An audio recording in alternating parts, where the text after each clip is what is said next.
Wah wah wah, apakah benar ini? Tersingkirnya Timnas Indonesia U20 jadi sorotan media asing. Apakah kekalahan ini karma Shin Tae-yong? Begini fakta mengejutkannya. Wah wah wah, bukan langsung dievaluasi. Ini dia yang dilakukan Erick Thohir usai Timnas Indonesia U20 tersingkir dari Piala Asia U20. Nah, ini baru super top Marco Top. Tak ingin kegagalan Timnas Indonesia U20 berimbas ke Timnas Senior, Denny Lanzaat buka-bukaan soal peluang Jairo Riedewald gabung Timnas Indonesia. Apakah Jairo Riedewald bisa membantu Timnas Indonesia lolos Piala Dunia 2026? Begini ulasan menariknya. Waduh gawat, tim pelatih Timnas Indonesia diam-diam saksikan kerusuhan supporter Persija dan Persib. Apakah akan mempengaruhi nasib Rizky Ridho di Timnas Indonesia? Yuk saksikan beritanya hingga selesai.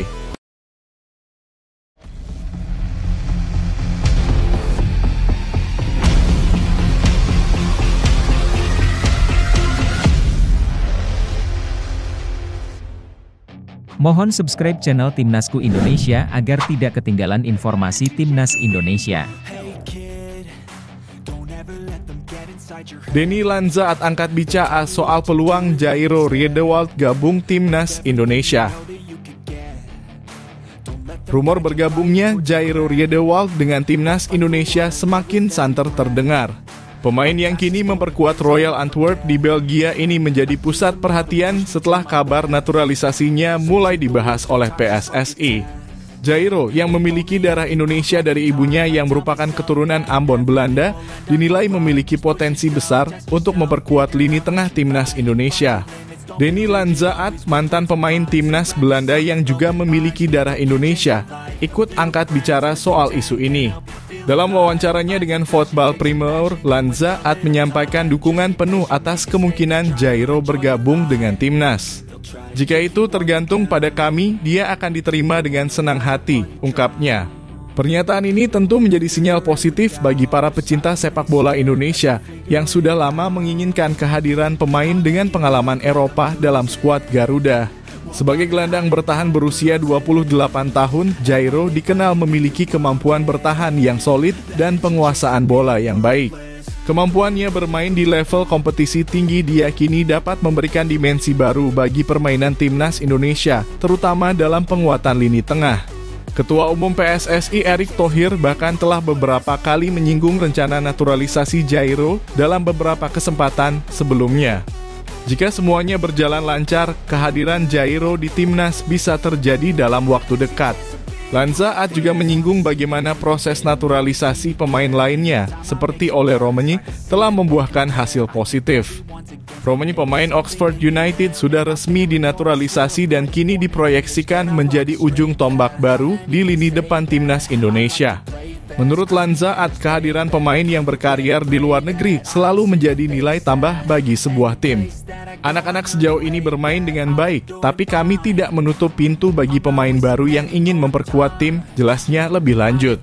Kehadiran pemain baru di skuad Garuda memang memancing beragam reaksi di kalangan penggemar sepak bola. Ada yang menyambut antusias melihat hal ini sebagai upaya mempercepat peningkatan kualitas Timnas Indonesia. Namun ada pula yang menilai pentingnya tetap mengutamakan pembinaan pemain lokal. Terlepas dari pro dan kontra tersebut, yang pasti adalah seluruh pihak ingin melihat Timnas Indonesia semakin kompetitif di ajang-ajang internasional mendatang seperti Piala Asia dan kualifikasi Piala Dunia. Bagaimana pendapat kalian tentang peluang Jairo Riedewald bergabung dengan Timnas Indonesia? Apakah menurut kalian ia bisa menjadi kunci keberhasilan Timnas ke depan? Tulis opini kalian di kolom komentar dan mari kita berdiskusi bersama demi kemajuan sepak bola Indonesia.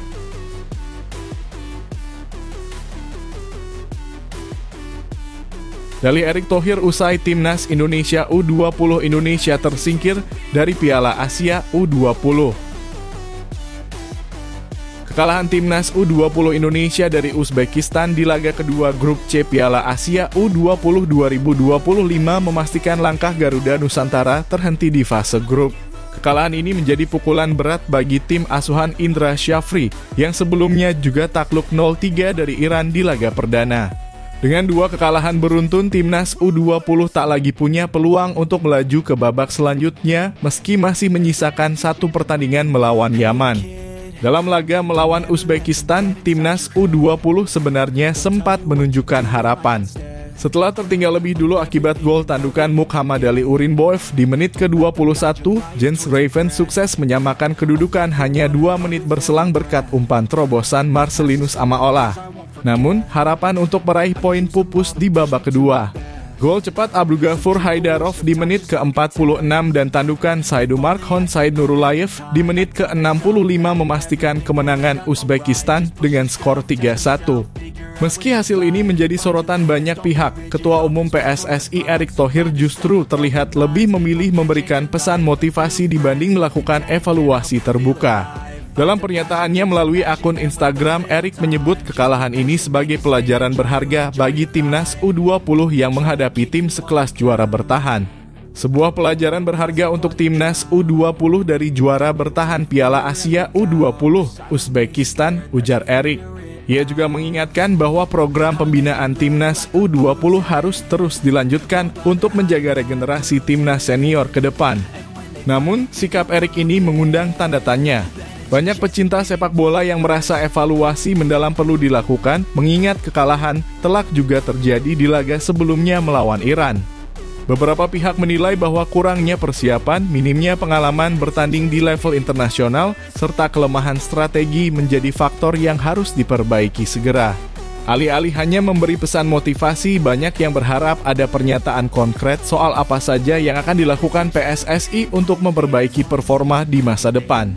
Laga terakhir melawan Yaman yang sudah tidak menentukan nasib Garuda Nusantara menjadi satu-satunya kesempatan tersisa untuk menunjukkan perbaikan permainan.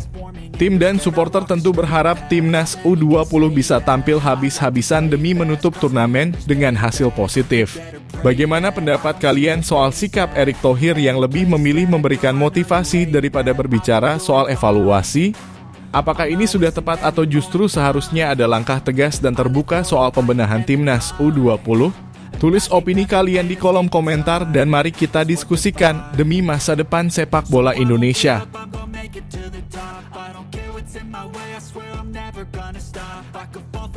Media internasional komentari tersingkirnya timnas Indonesia U20. Kegagalan timnas Indonesia U20 di Piala Asia U20 2025 menuai banyak perhatian, termasuk dari media luar negeri. Tim asuhan Indra Syafri harus tersingkir setelah kalah dari Uzbekistan U20 dengan skor 1-3 pada 16 Februari 2025. Sebelumnya mereka juga dipermalukan oleh Iran U20 dengan kekalahan telak 0-3 pada 13 Februari 2025. Salah satu media Vietnam, Soha.vn, turut memberikan komentar pedas terkait hasil buruk yang diraih timnas U20 Indonesia. Dalam artikelnya, media ini menyoroti bahwa hasil yang melenceng dari target PSSI ini sebagian besar disebabkan oleh kepemimpinan pelatih Indra Syafri. Bahkan mereka menyarankan agar Indra Syafri mengundurkan diri karena gagal membawa tim bersinar dalam 2 edisi Piala Asia U20 berturut-turut. Timnas Indonesia U20 resmi tersingkir lebih awal. Ini benar-benar mengecewakan, tulis Soha.vn dalam artikelnya. Padahal mereka sempat menaruh harapan tinggi kepada skuad muda Indonesia setelah memenangkan Piala AFF U19 beberapa waktu lalu. Namun performa buruk di 2 pertandingan Piala Asia membuat mereka kehilangan harapan akan kiprah timnas Indonesia di level Asia. Banyak penggemar sepak bola juga mengaitkan kegagalan ini dengan keputusan PSSI yang dinilai kontroversial, yaitu pemecatan Shin Tae-yong. Sebelumnya, Shin dikenal memiliki program pengembangan jangka panjang yang telah menunjukkan hasil positif dengan skuad Garuda. Namun ia diberhentikan secara tiba-tiba tanpa alasan jelas yang memicu spekulasi bahwa keputusan tersebut diambil tanpa mempertimbangkan stabilitas tim. Banyak yang percaya bahwa pergantian pelatih di saat-saat krusial ini mengganggu persiapan dan mental para pemain muda. Shin Tae-yong dianggap lebih memiliki pengalaman internasional dan mampu memotivasi tim untuk bermain lebih kompetitif, terutama melawan tim-tim kuat seperti Iran dan Uzbekistan. Kini dengan tersingkirnya timnas U20 di babak awal, PSSI diperkirakan akan melakukan evaluasi besar-besaran. Awalnya target PSSI adalah mencapai semifinal Piala Asia U20 untuk mengamankan tiket ke Piala Dunia U20 2025. Namun dengan hasil yang jauh dari harapan, masa depan Indra Syafri sebagai pelatih pun menjadi tanda tanya besar. Apakah menurut kalian kegagalan ini memang sepenuhnya tanggung jawab Indra Syafri? Ataukah keputusan PSSI yang semena-mena dalam memecat Shin Tae-yong justru menjadi faktor utama? Yuk, tuliskan pendapat kalian di kolom komentar dan mari diskusikan bersama.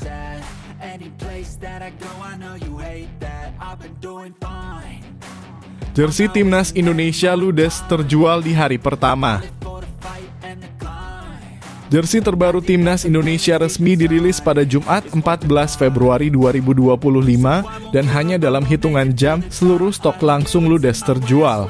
Penjualan eksklusif ini dilakukan oleh Erspo Apparel resmi timnas Indonesia melalui platform belanja online Shopee. Antusiasme tinggi dari para penggemar Garuda menjadi bukti bahwa euforia pendukung timnas sedang berada di puncaknya. Dalam periode penjualan bertahap yang berlangsung dari 14 hingga 16 Februari. Jenis jersey pertama yang dijual adalah player issue jersey berkualitas terbaik yang sama persis dengan yang digunakan oleh para pemain. Selain itu, Erspo menawarkan permaci short sleeve, training short sleeve, hingga box spesial untuk 1.000 pembeli pertama. Respons luar biasa datang dari semua kalangan, termasuk penggemar perempuan yang turut memborong jersey versi khusus wanita. Penjualan tahap kedua dan ketiga juga diprediksi akan kembali ramai. Pada Sabtu 15 Februari, berbagai produk seperti mid-layer jacket, anthem jacket, traveling jacket, dan jersey replica short sleeve akan tersedia. Sementara itu, hari terakhir pada 16 Februari akan menghadirkan varian supporter version short sleeve, t-shirt, dan polo short sleeve, serta casual short pants. Tidak hanya tampil dengan desain elegan untuk jersey kandang dan tandang, Erspo juga merilis badge dan nama set bertema keberagaman Indonesia yang menambah kebanggaan tersendiri bagi para penggemar Garuda. Bagi mereka yang sudah membelinya, memiliki jersey terbaru ini menjadi simbol dukungan penuh kepada timnas Indonesia di setiap laga. Melihat antusiasme luar biasa ini, seharusnya para pemain timnas Indonesia termotivasi untuk tampil lebih baik.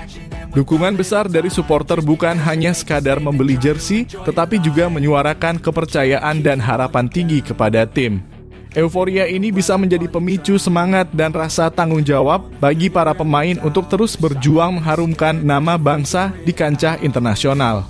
Namun harapan besar ini juga harus diiringi dengan komitmen kuat dari PSSI dan tim pelatih untuk terus meningkatkan performa timnas Indonesia.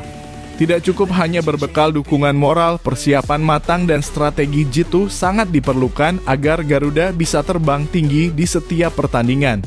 Bagaimana menurut kalian?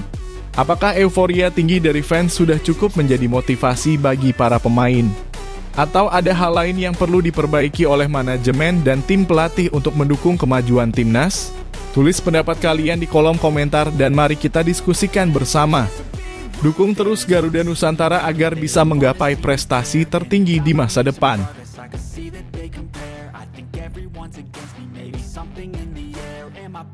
Alami cedera hamstring, Patrick Kluivert coret pemain andalan timnas Indonesia. Kabar buruk datang bagi timnas Indonesia jelang laga krusial melawan Australia dalam lanjutan grup C putaran ketiga kualifikasi Piala Dunia 2026 zona Asia. Patrick Kluivert, pelatih anyar timnas Indonesia, dipastikan mencoret Ragnar Oratmangoen dari skuad akibat cedera hamstring yang dialaminya. Cedera tersebut dialami saat Ragnar membela FCV Dender dalam laga melawan Oud Haverleuven pada Sabtu 15 Februari 2025 di kasta teratas Liga Belgia. Meskipun tampil cukup apik dengan akurasi umpan mencapai 85% dan menciptakan satu peluang emas, Ragnar terpaksa ditarik keluar pada menit ke-85 karena meringis kesakitan. Setelah kepergiannya, Dender mengalami comeback pahit dan kalah 2-3. Ragnar Oratmangoen tidak hanya absen karena cedera, tetapi juga harus menjalani hukuman akumulasi kartu kuning setelah mengantongi 2 kartu saat menghadapi Bahrain dan Arab Saudi. Regulasi FIFA kualifikasi Piala Dunia 2026 pasal 9.3 dengan tegas menyatakan bahwa pemain yang menerima 2 kartu kuning dalam 1 atau 2 laga berbeda harus diskorsing dari pertandingan selanjutnya. Absennya Ragnar tentu menjadi kehilangan besar bagi timnas Indonesia. Sebagai pemain naturalisasi, kontribusi Ragnar di lini tengah dan serangan sangat dinantikan untuk menghadapi Australia yang dikenal memiliki permainan fisik dan agresif. Ini juga menjadi tantangan bagi Patrick Kluivert dalam debutnya sebagai pelatih timnas. Namun, para pendukung Garuda tak perlu terlalu khawatir. Skuad timnas Indonesia masih memiliki Ole Romenyi, pemain naturalisasi lain yang siap menjadi andalan di lini depan. Ole diharapkan bisa mengisi kekosongan yang ditinggalkan Ragnar dan memberikan performa maksimal di laga tandang melawan Australia pada 20 Maret 2025 mendatang. Tentu saja absennya Ragnar juga membuka peluang bagi pemain muda atau cadangan untuk unjuk gigi. Kluivert dan staf pelatih harus segera menyiapkan strategi yang matang agar timnas bisa tampil solid meskipun tanpa kehadiran Ragnar. Bagaimana pendapat kalian soal absennya Ragnar Oratmangoen? Apakah timnas masih bisa memberikan perlawanan maksimal tanpa dirinya? Atau ada pemain lain yang kalian harapkan bisa menggantikannya dengan baik? Yuk, tuliskan pendapat kalian di kolom komentar. Mari kita dukung timnas Indonesia bersama-sama agar bisa meraih hasil terbaik di laga ini.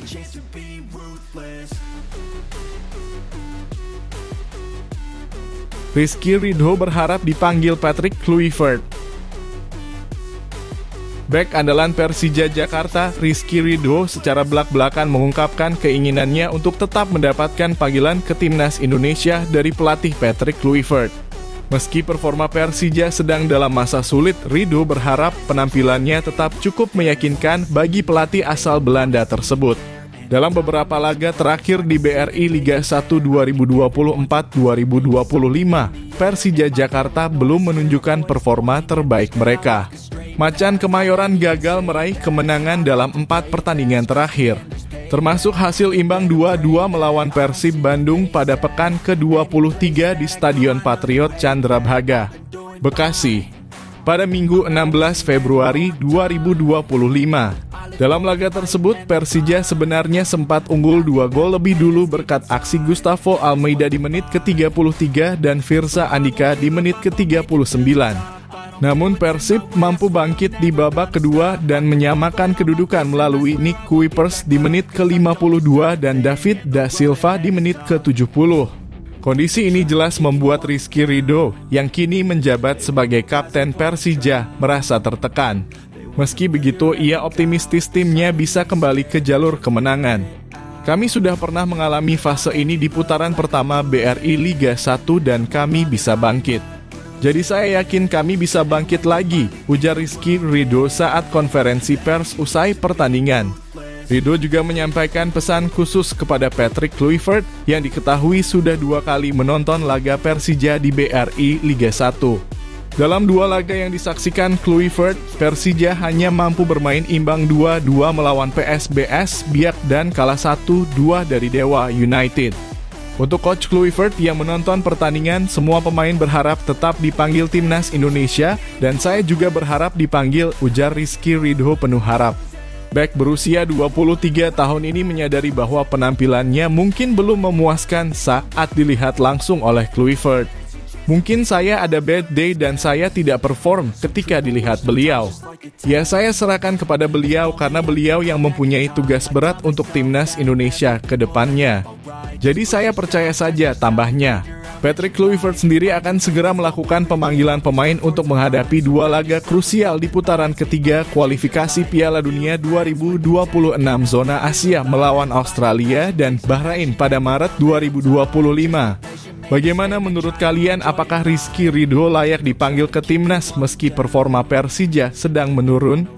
Apakah kehadiran Patrick Kluivert bisa mengubah nasib timnas Indonesia? Yuk, tulis pendapat kalian di kolom komentar dan diskusikan bersama.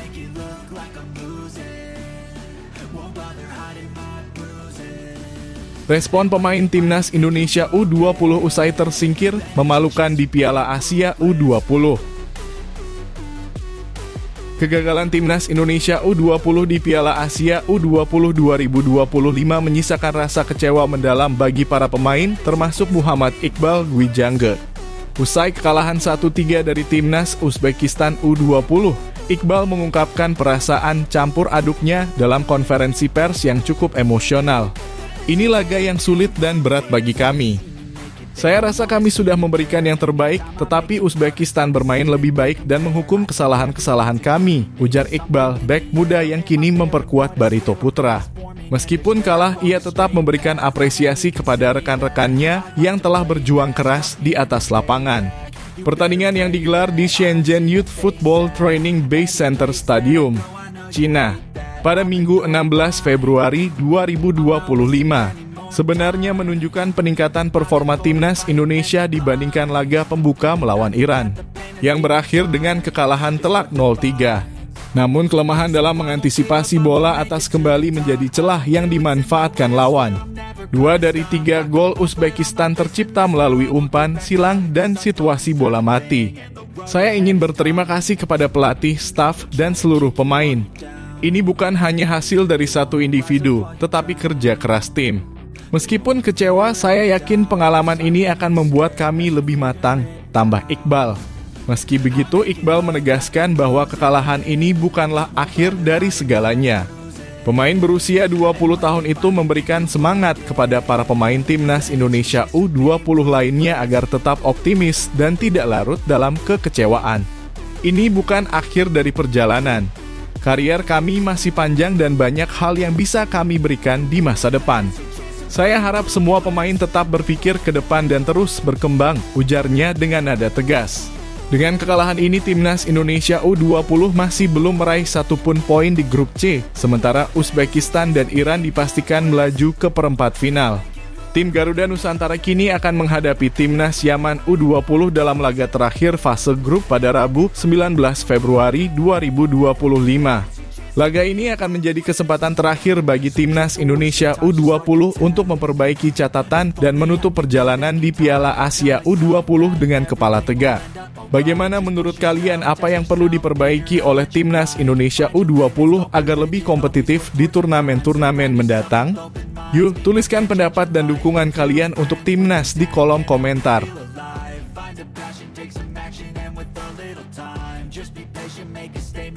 Tim pelatih timnas Indonesia U20 saksikan langsung pertandingan memalukan Persija lawan Persib. Pertandingan klasik antara Persija Jakarta melawan Persib Bandung dalam pekan ke-23 Liga 1 2024.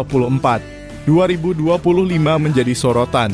Bukan hanya karena persaingan ketat di lapangan, tetapi juga karena insiden kerusuhan antar supporter yang terjadi di tribun Stadion Patriot, Bekasi, Minggu 16 Februari 2025.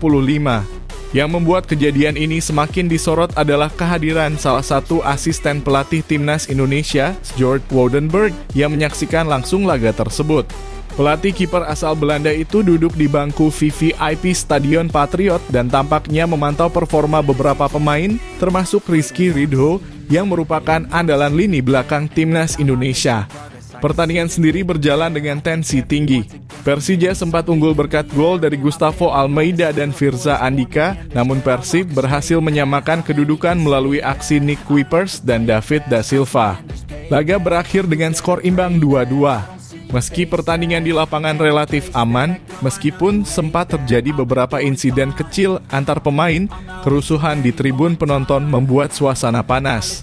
Sayangnya, momen-momen memalukan itu mungkin saja mempengaruhi pandangan tim pelatih timnas Indonesia terhadap pemain yang mereka pantau.